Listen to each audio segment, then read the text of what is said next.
Bonjour et bienvenue dans notre nouvelle émission Mon Évangile, ma vitamine, où nous prenons quelques minutes pour nourrir notre foi, l'approfondir et puis aussi la partager.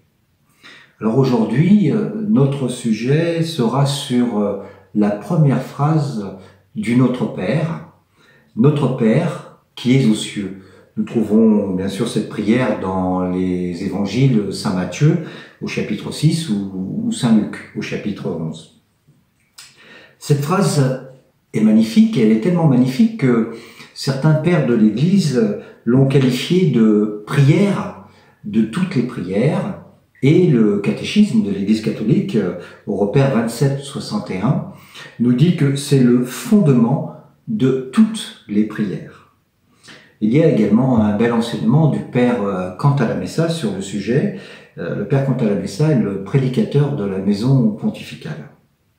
Alors, cette prière, et particulièrement cette première phrase de cette prière, nourrit profondément notre filialité. Et le Père Cantalamessa nous dit qu'il faut faire véritablement l'expérience de la paternité du Père. Si on s'arrête quelques minutes sur cette prière et sur nos pratiques de cette prière, on peut vite se rendre compte que bien trop souvent nous la récitons machinalement et nous avons perdu le sens du mystère qui se cache derrière ces quelques mots du Notre Père. Cette prière doit être reçue comme la prière du Christ qui se prolonge à travers nous. Et il y a une grande ressemblance entre l'Eucharistie finalement et la prière du Notre Père. L'Eucharistie est la communion vivante du corps et du sang de Jésus-Christ, et finalement cette prière-là est la communion vivante avec la prière du Christ. Alors venons-en à quelques réflexions sur cette phrase « Notre Père qui es aux cieux ». Pour nous aujourd'hui, il est impossible de réaliser quelle révolution Jésus a proclamée ce jour-là lorsqu'il a dit cette prière et cette première phrase. C'est une révolution parce que il faut bien s'imaginer que pour les Juifs, à cette époque, il est inconcevable de prononcer le nom de Dieu. Parce que Dieu est très saint, Dieu est très haut, Dieu est inimaginable, Dieu est au-dessus de tout, il est indéfinissable, il est infini, donc pour un juif c'est inconcevable de prononcer son nom. Et voilà que Jésus, lui dit mais pas du tout. En fait, Dieu c'est votre papa, c'est votre père, comme il est mon père. D'ailleurs même pour nous c'est un peu compliqué parce que il y a le Dieu de l'Ancien Testament qui est souvent présenté comme un Dieu guerrier. Et puis, il y a le Dieu du Nouveau Testament, qui est présenté comme un Dieu de tendresse, de miséricorde. Alors évidemment, on est écartelé entre ces deux représentations, et en fait, ce raisonnement est complètement faux, parce que c'est le même Dieu de l'Ancien et du Nouveau Testament.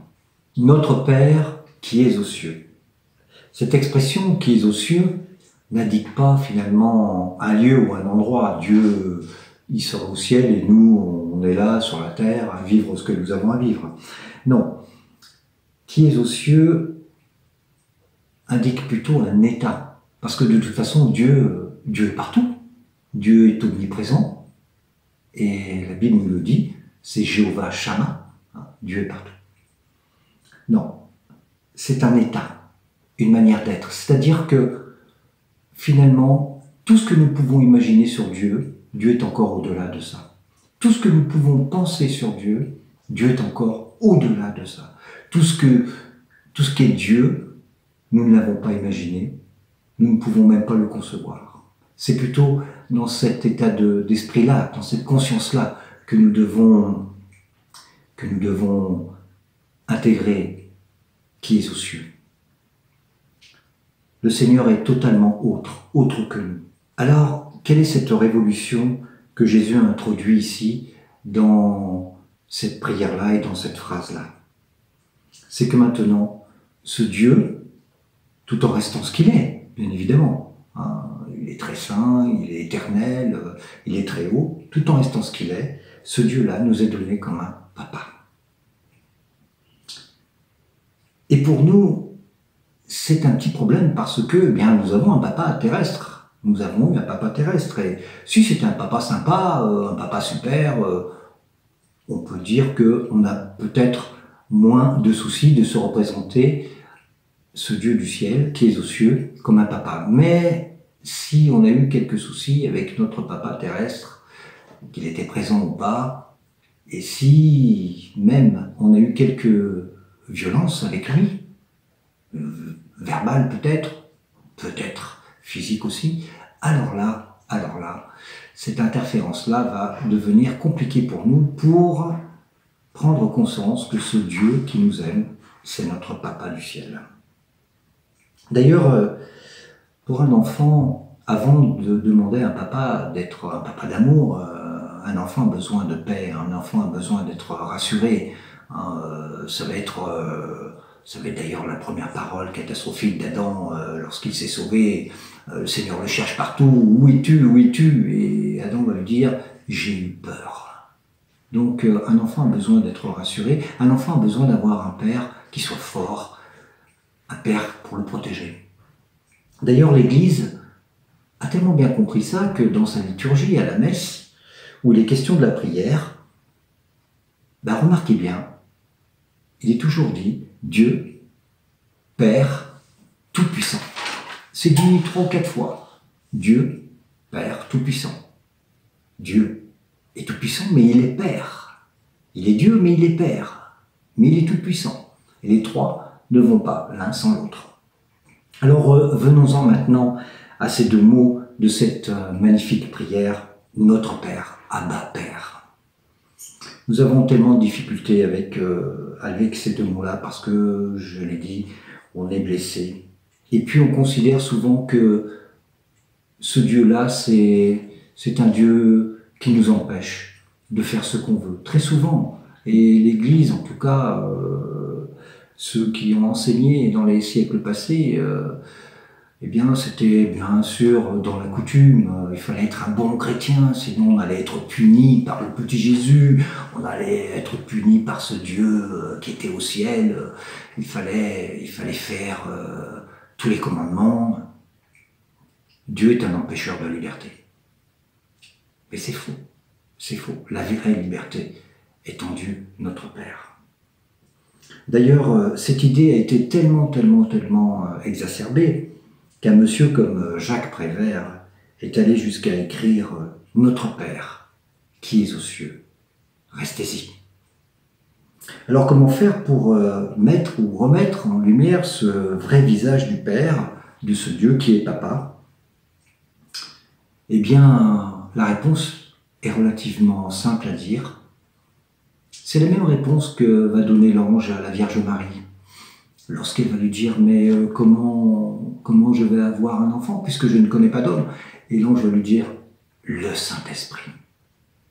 Et c'est le Saint-Esprit qui va donner une couleur tout à fait différente à cette prière et justement à cette filialité. Parce que le Saint-Esprit va nous donner un regard nouveau. Il va nous confondre devant toutes nos réflexions et il va nous permettre de prendre vraiment conscience par sa lumière intérieure que ce Dieu-là, c'est vraiment un papa pour nous. Alors une question fondamentale, c'est comment vivre concrètement cet amour, puisque finalement, comme me dit saint Paul, dans la lettre aux Romains au chapitre 5, l'amour de Dieu a été répandu dans nos cœurs par le Saint-Esprit qui nous a été donné. Je crois que ça, c'est un verset sur lequel on peut véritablement cultiver notre foi. L'amour de Dieu est là, il nous a été donné. Cet amour qui fait de Dieu notre papa, il est là, il est en nous, il nous a été donné. C'est lui qui va se révéler à nous. C'est lui qui va s'accomplir. Cet amour-là, par le Saint-Esprit, va s'accomplir en nous, réellement. C'est ce qu'a compris Job au chapitre 42. Je te connaissais par ouï-dire, mais maintenant, mon œil t'a vu.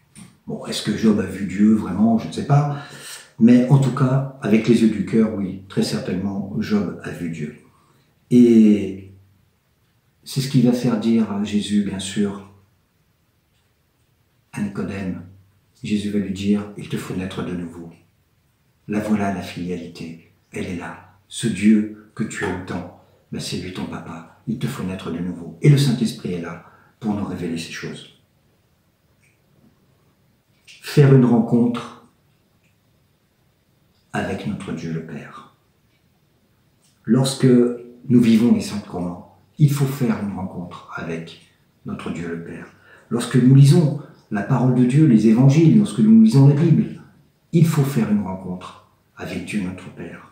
Lorsque nous rencontrons quelqu'un, lorsque nous faisons quelque chose au service de l'Église, il nous faut faire une rencontre avec Dieu notre Père. Nous devons vraiment avoir conscience que tout ce que nous faisons, tout ce que nous sommes, c'est parce que Dieu est notre papa et qu'il nous aime. C'est pas simplement une gratification pour nous, mais est-ce que vous avez déjà pensé à la joie immense que l'on procure à Dieu lorsque nous lui disons notre Père? Parce que finalement, je pense que c'est lui qui doit vraiment être dans la joie lorsque nous l'appelons papa. C'est un petit peu comme nous les pères, hein, nous avons des enfants, lorsqu'un de nos enfants nous appelle papa, c'est à ce moment-là qu'on devient vraiment papa pour lui. Et là je crois que pour Dieu c'est exactement la même chose. Cette joie immense que nous nous procurons parce que nous l'appelons papa, notre Père. Pour terminer, je ne résiste pas à vous lire ce qui est certainement un des plus beaux commentaires sur Notre Père qui est aux cieux, qui a été écrit par Charles Péguy. Et dans cet écrit, il se met à la place de Dieu. Et voici ce qu'il dit. Notre Père qui est aux cieux. Il a bien su ce qu'il faisait ce jour-là, mon fils, qui les aime tant. Quand il a mis cette barrière entre eux et moi, notre Père qui est aux cieux. Ces 3 ou 4 mots, cette barrière que ma colère et peut-être ma justice ne franchira jamais. Heureux celui qui s'endort sous la protection de l'avancée de ces 3 ou 4 mots. Ces mots qui marchent devant toute prière, comme les mains jointes du suppliant marchent devant sa face. Ces 3 ou 4 mots qui s'avancent comme un bel éperon devant un pauvre navire et qui fend le flot de ma colère. Et quand l'éperon est passé, le navire passe et toute la flotte derrière. Actuellement, dit Dieu, c'est ainsi que je le vois. Et pour mon éternité, éternellement, dit Dieu. Par cette invention de mon Fils, c'est ainsi qu'il faut que je le voie. Voici comment je suis forcé de le voir. De même que le sillage d'un beau vaisseau va s'élargissant jusqu'à disparaître et se perdre, cela commence par une pointe, qui est la pointe même du vaisseau. Ainsi, le sillage immense des pêcheurs s'élargit jusqu'à disparaître et se perdre, mais il commence par une pointe. C'est cette pointe qui vient vers moi, tournée vers moi, et le vaisseau est mon propre Fils, chargé de tous les péchés du monde. Et la pointe du vaisseau, ce sont les mains jointes de mon Fils. Et devant le regard de ma colère, et devant le regard de ma justice, ils se sont dérobés derrière lui. Et tout cet immense cortège de prières, tout ce sillage immense qui s'élargit jusqu'à disparaître et se perdre, mais il commence par une pointe, et cette pointe qui est tournée vers moi et qui s'avance vers moi. Et cette pointe, ce sont ces 3 ou 4 mots. Notre Père qui est aux cieux. Mon Fils, en vérité, savait ce qu'il faisait ce jour-là. C'est vraiment magnifique. À bientôt.